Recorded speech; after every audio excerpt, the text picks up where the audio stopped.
শুরুতেই বলি, এটা কোনো গল্প নয়, কোনো লোককথাও নয়।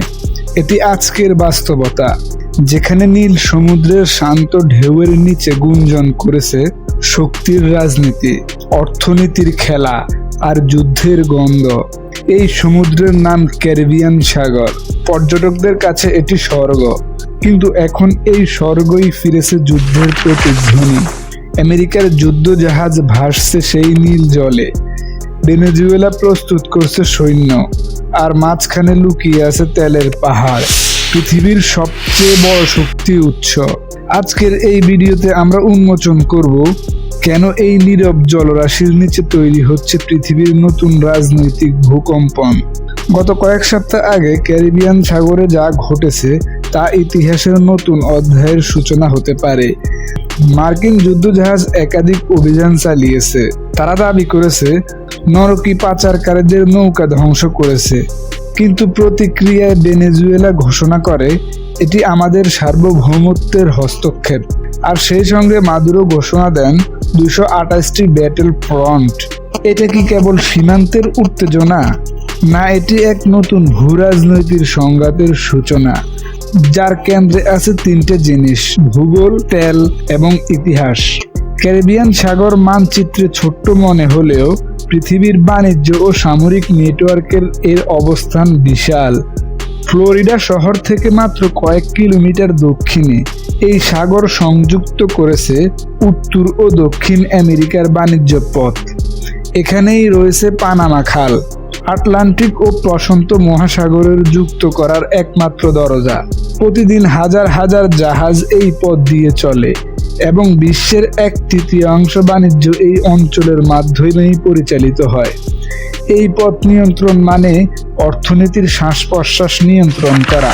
তাই ক্যারিবিয়ান মানে শুধু একটা সৈকত নয়, এটি এক গ্লোবাল ফ্লাইট লাইন। ভেনেজুয়েলা এই সাগরের দক্ষিণ প্রান্তে অবস্থিত। তাদের দীর্ঘ উপকূল রেখা ও নৌবন্দরগুলো তাকে করে তুলেছে এক কৌশলগত গেটওয়ে। সোজা কথায়, যে ক্যারিবিয়ানদের নিয়ন্ত্রণ করবে সে বিশ্ব বাণিজ্যের রক্ত প্রবাহ নিয়ন্ত্রণ করবে। ভেনেজুয়েলার আসল শক্তি তার মাটির নিচে। 300 বিলিয়ন ব্যারেলেরও বেশি তেলের রিজার্ভ। বিশ্বের মোট তেলের প্রায় 18% এখানে। 1970-এর দশকে যখন তেলের দাম আকাশ ছুঁয়েছিল, ভেনেজুয়েলা ছিল দক্ষিণ আমেরিকার ধনী দেশ। রাজধানী কারাকাসে তখন ইউরোপীয় শহরের মতো বিলাসিতাও ছিল। কিন্তু 2010 সালের পর তেলের দাম পড়ে যায়, দুর্নীতি বাড়ে, আর দেশটি ডুবে যায় অর্থনৈতিক ধ্বংসে। আজ ভেনেজুয়েলার মুদ্রাস্ফীতি পৃথিবীর সবচেয়ে খারাপগুলোর মধ্যে একটি। তেল ভেনেজুয়েলাকে ক্ষমতা দিয়েছিল। 1999 সালে হুগো চাভেজ ক্ষমতায় এসে শুরু করেন পশ্চিম বিরোধী নীতি, রাষ্ট্রায়ত্তকরণ, সমাজতান্ত্রিক পরিকল্পনা আর আমেরিকার বিরুদ্ধে গর্জন। প্রথম দিকে দেশ ছিল এক অর্থনৈতিক শক্তি, কিন্তু যখন বাজার পড়ল, পুরো ব্যবস্থা ধসে পড়ে। তখন 2013 সালে চাভেজ মারা গেলে মাদুরো ক্ষমতায় আসেন। তার সময়ে দেশ আরো খারাপ অবস্থায় পৌঁছে যায়। বিদ্যুৎ সংকট, খাদ্য সংকট, রাজনৈতিক দমন আর জনপালায়ন। আজকের ডেটে এসে 7 মিলিয়নেরও বেশি ভেনেজুয়েলা দেশ ছেড়ে চলে গেছে। 2015 সালে আমেরিকা শুরু করে এক নতুন অধ্যায়, ভেনেজুয়েলার বিরুদ্ধে নিষেধাজ্ঞা। তেল কোম্পানি, ব্যাংক, সরকারি কর্মকর্তা সবাই ছিল আমেরিকার লক্ষ্যবস্তু। উদ্দেশ্য ছিল মাদুরোকে ক্ষমতাচ্যুত করা, কিন্তু নিষেধাজ্ঞার আঘাত করেছে সাধারণ মানুষকে। দেশের রপ্তানি বন্ধ হয়ে যায়, অর্থ প্রবাহ থেমে যায়, হাসপাতাল ভেঙে পড়ে যায়। তবুও মাদুরো হাল ছাড়েনি। তিনি খুঁজে নেন নতুন মিত্র: চীন, রাশিয়া ও ভারত। চীনের তেল বিনিময়ে ঋণ দেয়, রাশিয়া দেয় অস্ত্র ও কূটনৈতিক সমর্থন, আর ভারত কিনে সস্তায় অপরিশোধিত তেল। ফলে ভেনেজুয়েলা এক নতুন ব্লকে দাঁড়ায়, যেখানে আমেরিকার বিপরীতে গড়ে ওঠে এক বিপ্লব শক্তি। 2025 সালের সেপ্টেম্বরে আমেরিকার যুদ্ধজাহাজ ক্যারিবিয়ান অপারেশন এর অংশ নিতে বলে। তারা পাচারকারী নৌকা ধ্বংস করেছে, 11 জন নিহত। কয়েকদিন পর আরেকটি হামলা। ভেনেজুয়েলা অভিযোগ করে এটি আমাদের জেলেদের উপর আক্রমণ, আমাদের সার্বভৌমত্ব লঙ্ঘন। পরপর কয়েকদিনের মধ্যেই মাদুরো ঘোষণা দেন দেশ জুড়ে 284টি ব্যালেট ফ্রন্ট জোন, সেনা, পুলিশ ও মিলিশিয়ান মোতায়েন শুরু হয়। বহিরাগতভাবে এটি প্রতিরক্ষামূলক পদক্ষেপ মনে হলেও বাস্তবে এটি একটি শক্তি প্রদর্শন বা স্পষ্ট বার্তা, আমরা প্রস্তুত। যদি কেউ আমাদের তেল বা সার্বভৌমত্বে হস্তক্ষেপ করে তাহলে আমরা তাকে ছেড়ে কথা বলবো না।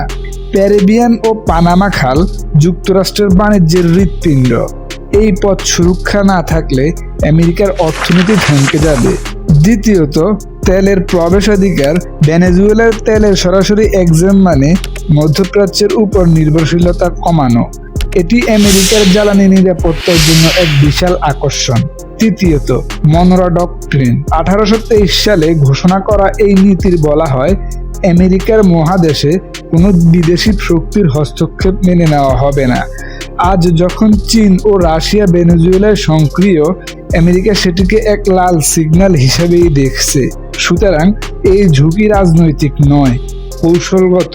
এটি পৃথিবীর শক্তি ভারসাম্যের খেলা। তবে মাদুরো এটা ভালো করে জানেন, সরাসরি যুদ্ধ মানে ধ্বংস। তাই তিনি বেছে নিয়েছেন প্রতিরোধ কৌশল, দেশের ভেতর ঐক্য, বাহিরের জোট আর মনস্তাত্ত্বিক যুদ্ধ। দেশ জুড়ে ব্যালেট স্পন্ড, দেশ জুড়ে ব্লাড ফ্রন্ট ঘোষণা তার রাজনৈতিক কৌশল। এর মাধ্যমে তিনি জনগণকে ঐক্যবদ্ধ করেছেন এবং একই সঙ্গে বার্তা দিয়েছেন, আমি শক্তিশালী। কূটনৈতিকভাবে তিনি চীনের কাছে বিনিয়োগ টানছেন, রাশিয়ার সঙ্গে যৌথ মহড়া করেছেন এবং ভারতের সঙ্গে তেল বাণিজ্য জারি রেখেছেন। এভাবেই মাদুরো এক পাথরের নিচে অন্য পাথর রেখে বেঁচে আছেন, যেখানে প্রতিটি পদক্ষেপেই হচ্ছে তার রাজনৈতিক বেঁচে থাকার কৌশল। সম্ভাব্য ভবিষ্যৎ। যে কোনো নৌ অভিযান আন্তর্জাতিক আইনের আওতায় পড়ে, কিন্তু আইনের ভাষা আর রাজনীতির বাস্তবতা এক নয়। আজ সার্বভৌমত্ব, আত্মরক্ষা এই শব্দগুলো ব্যবহার হচ্ছে একে অপরের বিপরীতে।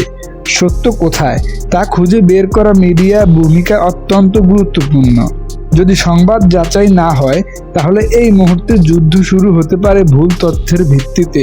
তাই আজ দরকার ফ্ল্যাগ চেকিং, স্বাধীন রিপোর্টিং ও মিডিয়া নৈতিকতা। সংঘাত মানেই সাধারণ মানুষের কষ্ট। ভেনেজুয়েলার অর্থনীতি ভেঙে পড়ার পর 7 মিলিয়নেরও বেশি মানুষ ঘর ছাড়া, খাদ্য, ঔষধ, আশ্রয় সবকিছুরই ঘাটতি। যদি যুদ্ধ শুরু হয় এই মানবিক সংকট আরো তীব্র হবে। পাশের দেশগুলো যেমন ব্রাজিল ও কলম্বিয়াও প্রভাবিত হবে এবং কি এই সংকটের ছায়া আমাদের দেশেও পৌঁছে যাবে। জ্বালানির দামের উলসপুত্র, সাপ্লাই চেইনের ধাক্কা আর আন্তর্জাতিক অর্থনীতির অনিশ্চয়তা। ক্যারিবিয়ান সাগর এক পাশে রোদে ঝলমল সৈকত আর অন্য পাশে যুদ্ধজাহাজ টহল দিচ্ছে। এই সাগর এখন পৃথিবীর শক্তির লড়াইয়ের প্রতীক। তেলের নিচে লুকিয়ে আছে অর্থনীতি, রাজনীতি এবং ভবিষ্যৎ নিয়ন্ত্রণ। আমরা ইতিহাস থেকে জানি, শক্তি যেখানে জমে স্বার্থ সেখানে জন্ম নেয়, কিন্তু মানবতা টিকে থাকে তখনই যখন রাজনীতি নয়, কূটনীতি ও ন্যায়বোধ জেতে। আজকের ক্যারিবিয়ান সেই পরীক্ষার ময়দান। আমাদের দায়িত্ব হচ্ছে দেখা, শেখা এবং শান্তির পক্ষে দাঁড়ানো।